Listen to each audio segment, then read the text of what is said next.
bukan hanya memberkati, tetapi di dalam segala hal ada berkat Tuhan yang menyertai hidup saudara. Yang pertama yang harus kita lakukan adalah kita harus memiliki ketaatan terhadap firman Tuhan. Sama-sama katakan ketaatan terhadap firman Tuhan. Di dalam Kejadian 12 ayat yang pertama sampai yang ketiga, Tuhan berkata kepada Abraham, Abraham, pergilah kamu dari negerimu dan dari sanak saudaramu dan dari rumah bapamu ke negeri yang kutunjukkan kepadamu. Aku akan membuat engkau bangsa yang besar, memberkati, membuat kamu masyhur, dan engkau akan menjadi berkat. Pertama kali Tuhan panggil Abraham, Tuhan menyuruh Abraham untuk pergi dari tempat asalnya. Tuhan hanya katakan, Abraham pergi, tinggalkan saudaramu, tinggalkan orang tuamu, kamu pergi nanti ke negeri yang akan kutunjuk. Firman Tuhan katakan, Tuhan tidak mengatakan di mana negerinya, tapi Tuhan katakan negeri yang akan kutunjuk. Disitulah aku akan memberkati. Dan ketika Abraham mendengar suara Tuhan dan memanggil dia, yang dilakukan oleh Abraham adalah yang dilakukan oleh Abraham, dia taat terhadap panggilan Tuhan. Dia percaya bahwa panggilan Tuhan tidak akan mengecewakan hidupnya.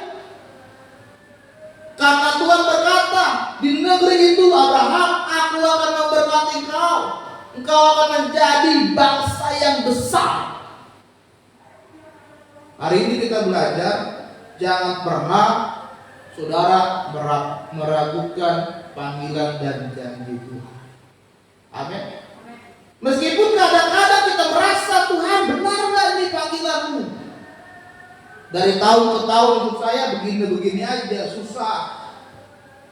Utang makin banyak, melilit, makan makin susah. Apakah betul panggilanmu Tuhan? Semakin saya melayani Tuhan, semakin banyak goncangannya, semakin banyak badainya.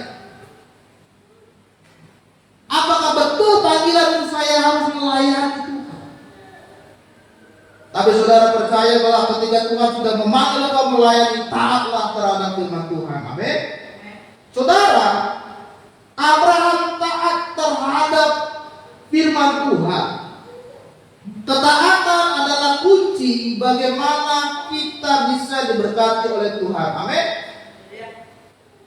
Bahkan ketika Tuhan berkata kepada Abraham, Abraham, ambillah anakmu yang tunggal itu yang kamu kasih, yaitu Ishak, pergilah ke tanah Moria dan persembahkanlah dia.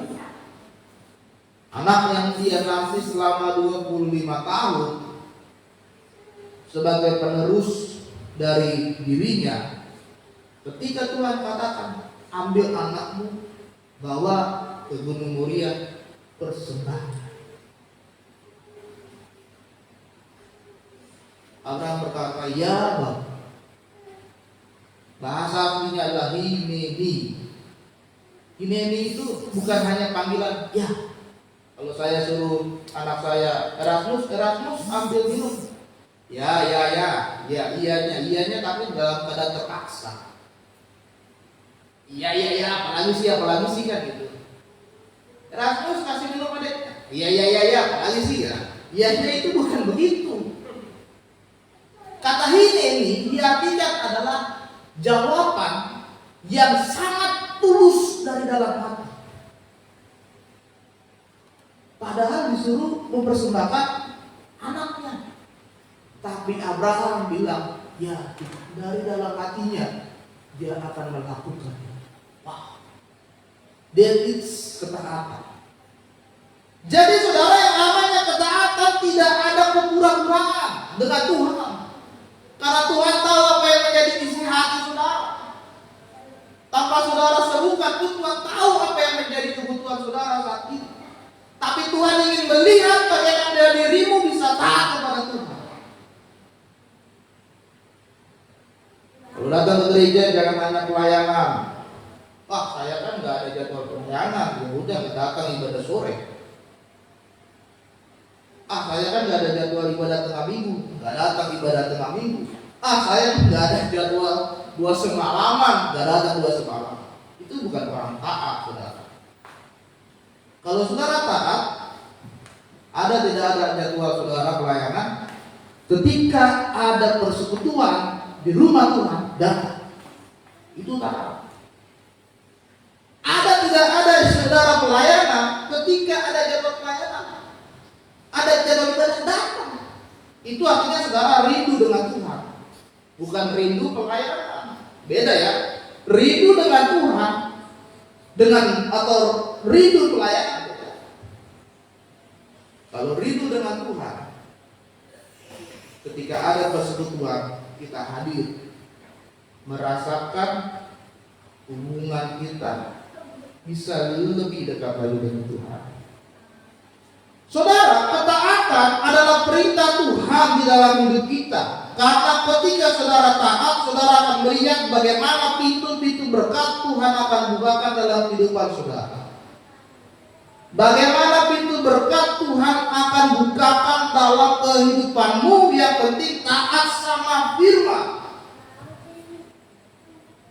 Apa yang dituliskan di dalam firman Tuhan, taat, lakukan. Kalau firman Tuhan katakan jangan. Gak ada itu negosiasi terhadap dosa. Kalau firman Tuhan katakan lakukan. Kalau firman Tuhan katakan beri. Kalau firman Tuhan katakan ampuni. Tuhan, tapi dia terlalu sakit bagi saya, ampuni. Tuhan, dia sudah menipu saya puluhan juta, ampuni.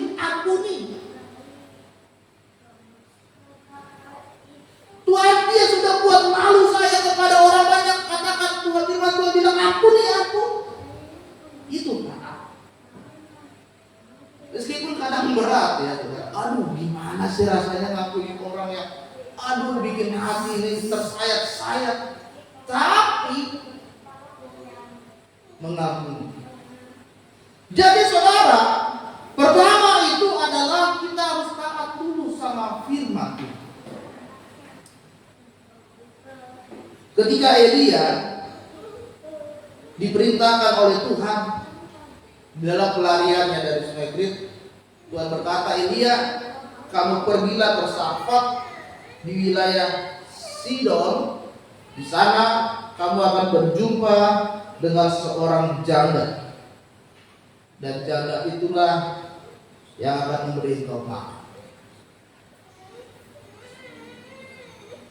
Si Elia nggak tahu, dia nggak kenal itu siapa orangnya kan.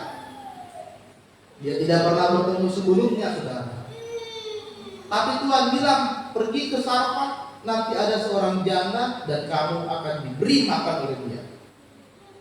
Elia taat melakukan firman Tuhan. Saudara, ketika kita taat sama Tuhan, maka Tuhan akan memelihara hidup kita. Jadi jangan khawatir kalau saudara kehilangan keuntungan, keinginan atau perencanaan. Tetapi ketika Tuhan taat, Tuhan akan pelihara hidup saudara. Saudara tidak akan pernah kelaparan, saudara tidak akan pernah kehausan. Tiap awan, tiap api selalu menyertai saudara, asalkan taat saja akan perintah Tuhan. Amin. Yang kedua saudara adalah bagaimana hidupmu supaya bisa diberkati Tuhan dalam segala hal. Yang kedua adalah harus membangun mesbah Tuhan.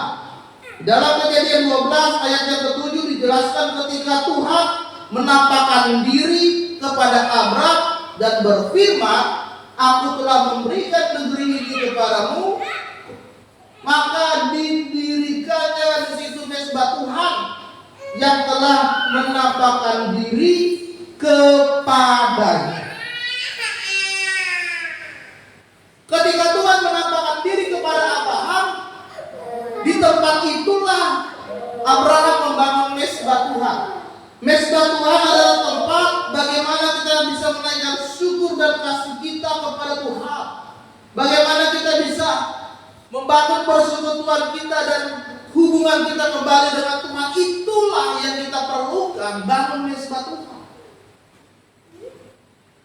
Dimanapun Elia berada, ketika dia mengalami berjumpa dengan Tuhan, dia membangun mesbah Tuhan. Bahkan ketika dia berada di Sikem, di situ dia mengatakan, aku akan mendirikan tempat ini karena di sinilah Tuhan menyediakan. Bahasa aslinya adalah Jehovah. Jadi saudara terkasih dalam nama Tuhan, agar hidupmu diberkati oleh Tuhan, bangun mesbah Tuhan. Memulai hidup, bagaimana hidup di dalam persekutuan dengan Tuhan. Bagaimana memulai hidupmu di dalam penyembahan bersama dengan Tuhan. Kalau saudara kita jam 1 mereka ada ibadahnya. Katanya jam 1 sampai jam 3 itu lebih khusyuk. Jam 4 mereka sudah subuh. Kita juga harus bisa lebih dari itu. Bangun mesbah Tuhan di dalam kehidupan saudara. Ketika saudara membangun mesbah Tuhan, artinya kita mempercayakan seluruh hati kita kepada Tuhan, hidup kita kepada Tuhan, dan kita tidak lagi bersandar kepada pengertian dan kepada kekuatan kita sendiri. Kalau sudah bangun mesbah, serahkan segala kekhawatiranmu kepada Tuhan. Itu sebabnya saudara, kita perlu membangun mesbah Tuhan. Mungkin selama ini saudara tidak pernah membangun mesbah, mulailah membangun. Sediakan waktumu dalam suatu hari untuk memuji dan menyembah Tuhan. Ajak keluarga atau ajak tetanggamu dan saudaramu kalau bisa, bangun persekutuan dimanapun kau berada. Dimanapun kau berada harus ada mesbah Tuhan. Abraham di Sikem, di Betel, dia berada di situ, dia bangun mesbah. Dia naikkan korban syukur kepada Tuhan. Ketika kita membangun mesbah Tuhan, artinya kita mengundang Tuhan hadir, mengundang hadirat Tuhan. Dan ketika kita membangun mesbah Tuhan, berarti kita membawa Tuhan di tengah-tengah keluarga kita, di tengah-tengah usaha kita, di dalam pekerjaan kita. Saudara terkasih dalam nama Tuhan, di dalam mesbah Tuhan kita akan melihat bagaimana Tuhan bisa berbicara kepada saudara melalui perenungan di dalam hatimu, melalui perubahan di dalam hidup saudara, melalui kesaksian dalam hidup saudara. Maka kita akan melihat bagaimana saudara mengalami keintiman dengan Tuhan, bagaimana saudara bisa mengalami kunci berkat itu sudah semakin terbuka dalam hidup saudara. Amin. Jadi yang kedua, bangun mesbah. Berdoa setiap hari, memuji, menyembah, membangun persekutuan dengan Tuhan.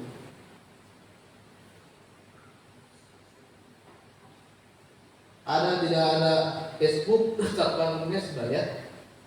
Jangan wah ada kuota nih bisa like Facebook. Like dulu halo guys, saya mau berdoa. Ya kan? Gak perlu begitu saudara. Kalau mau berdoa aja. Kalau mau menyembah. Kami selalu membangun mesbah Tuhan, mesbah doa, mesbah keluarga setiap malam. Kalau malam sama anak sebelum tidur. Kalau pagi kadang berdua sama istri, kadang-kadang kalau anak bangun kita berdoa. Jam 4 kami sudah berdoa pagi. Malam jam 8 paling lama, jam 7 atau jam 6 juga kita bangun mesbah. Jadi saudara mulai sekarang mulai membiasakan diri bangun mesbah Tuhan. Yang ketiga saudara, supaya hidupmu diberkati oleh Tuhan adalah memberikan persembahan kepada Tuhan. Kejadian 14 berkata, lalu ia memberkati Abram, katanya diberkatilah kiranya Abram oleh Allah yang Maha Tinggi, pencipta langit dan bumi, dan tentu juga Tuhan yang Maha Tinggi, yang telah menyerahkan musuhmu ke tanganmu. Lalu Abram memberi kepadanya 1/10 dari semuanya itu. Yang ketiga, supaya hidupmu adalah diberkati adalah memberikan persembahan sebagai rasa syukur saudara, karena Tuhan telah memberkati hidup saudara. Persembahan itu yang pertama berupa hidupmu dulu, saudara persembahkan. Jangan saudara berpikir materi nih, kayaknya banyak persembahan pasti materi. Bukan itu yang utama. Roma 12 berkata, persembahkan seluruh hidupmu kepada Tuhan sebagai persembahan yang kudus, persembahan yang layak, dan persembahan yang berkenan kepada Dia. Pertama, persembahkan dulu hidup saudara. Jadi hidup yang kudus. Bagaimana hidup saudara bisa kudus di hadapan Tuhan? Metanoia, bertobat, putar balik, kembali menuju arahnya Tuhan. Tuhan tarik saudara kembali, supaya saudara kembali ikut Tuhan di tengah-tengah kekudusannya. Memang agak susah hidup kudus, tapi harus. Bagaimana kita bisa dekat dengan Tuhan kalau kita masih orang yang fana, banyak dosa? Kita menghadap Allah yang Maha Kudus, tapi kita penuh dengan dosa, itu berlawanan saudara. Seperti hitam dan putih, yin dan yang tidak bisa bersatu. Kalau saudara ingin menghadap Tuhan yang Maha Kudus, kuduskan dulu tubuhmu, kuduskan dulu hatimu, kuduskan dulu pikiran saudara. Baru bisa terkoneksi dengan Tuhan. Terkoneksi. Pikiran saudara masih kemana-mana, tapi saudara menyembah, itu nggak bisa. Pikiran saudara masih, aduh gimana ya utang saya, aduh gimana ya cicilan saya, aduh gimana ya. Tapi saudara lagi posisi menyembah, itu nggak connect. Coba saudara coba. Saudara lagi menyembah nih, tapi di pikiran saudara, aduh gimana ya, aduh kontrakan saya, aduh gimana ya motor saya, aduh gimana ya mobil saya, rumah saya ini. Nggak bisa. Kudus dulu pikiranmu, fokuskan dulu sembah Tuhan, baru connect. Kudus dulu hidupmu, baru kau persembahkan kepada Tuhan hidup saudara, baru connect. Jangan kita masih banyak dosa, lalu dengan pedenya kita, Tuhan aku persembahkan hidupku kepadamu. Tapi saudara masih nipu orang, masih bohong, masih suka menjelekkan orang, belum bisa mengampuni. Tapi mau persembahkan tubuh, ya kan bisa. Kudus. Persembahkan yang pertama adalah persembahan tubuh. Harus hidup kudus. Firman Tuhan katakan, kuduslah engkau karena Tuhan adalah kudus. Kados, kudus, kados, terpisah. Harus terpisah. Kados itu artinya saudara benar-benar terpisah, nggak ada sisa. Benar-benar nggak ada sisa. Benar-benar terpisah, itu kados. Nggak ada sisanya. Jadi kalau saudara mau kudus, nggak ada lagi tuh sisa-sisa dosa yang lama masih saudara simpan. Nggak ada. Harus lepas semua.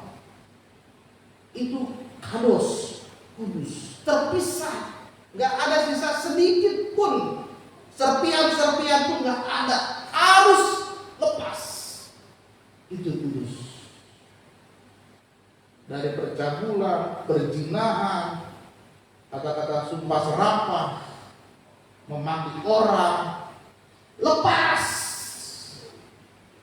Kados. Amin. Kalau saudara tersinggung, bagus. Tersinggung oleh firman Tuhan itu bagus.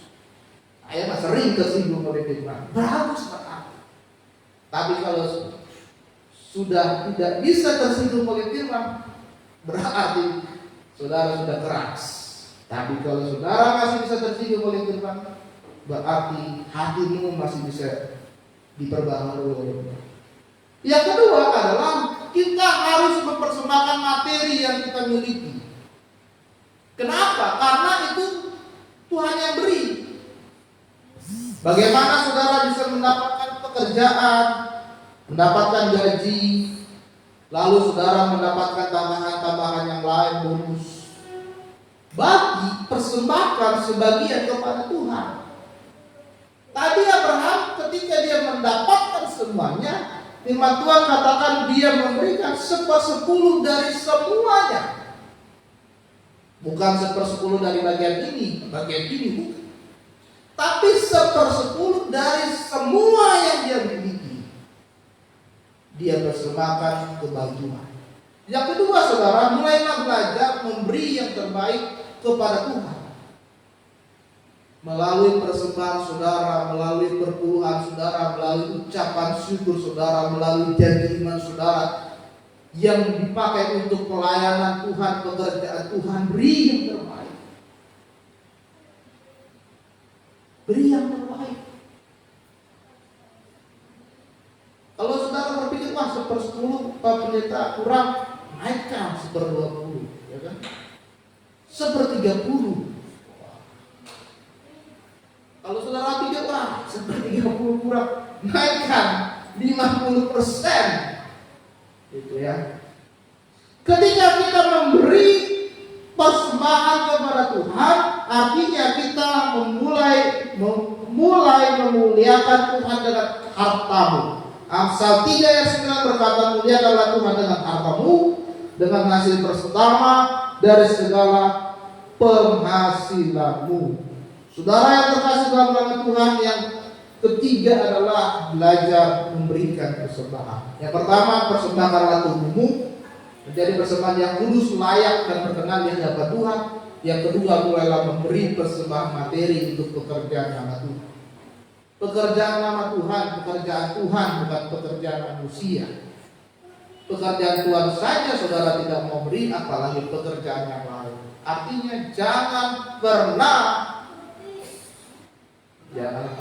saudara tawar-tawar untuk pekerjaan.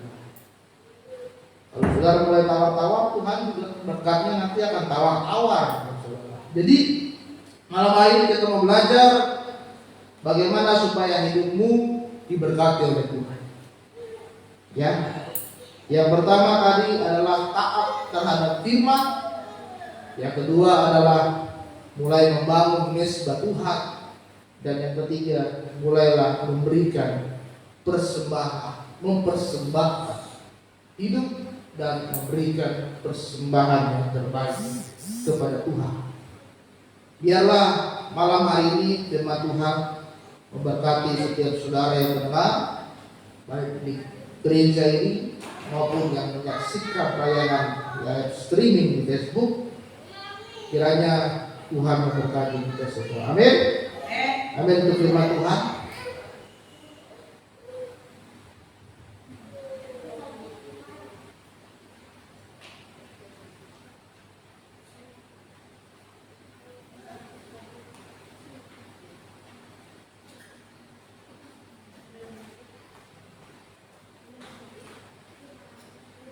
Kita bangkit berdiri.